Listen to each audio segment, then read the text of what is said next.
તાલુકા ખાતે એક મર્ડરનો બનાવ બનવા પામેલ હતો. બનાવની વિગત જોઈએ તો આ કામના આરોપી વિજયભાઈ વેલજીભાઈ પરમાર કે જેઓ હાથિયાધાર પાલિતાણાના રહેવાસી છે.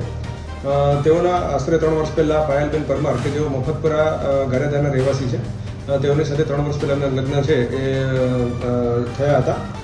છેલ્લા 2 વર્ષથી પાયલબેન અને વિજયભાઈ વેલજીભાઈ પરમાર છે તેમનું લગ્ન જીવન છે એ સારું ચાલતું ન હતું અને અવારનવાર તેમની વચ્ચે જે કૌટુંબિક ઝઘડા જે છે થતા હતા.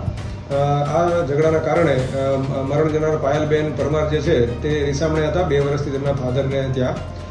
આજરોજ અંદાજે 10:30 વાગ્યાની આસપાસ આ બાબતનું ખોટું લાગી વિજયભાઈ વેલજીભાઈ પરમાર દ્વારા પાયલબેન છે તેના ગળાના ભાગે અને શરીરના અન્ય ભાગે કુહાડીના ઘા મારી તેમનું મૃત્યુ નિપજાવવામાં આવેલ હતું.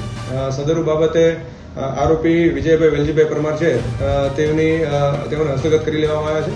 તેમજ આ મર્ડરની તપાસ છે એ ગારિયાધાર પોલીસ સ્ટેશનના પીઆઈ રવિ રબારી દ્વારા કરવામાં આવી રહી છે.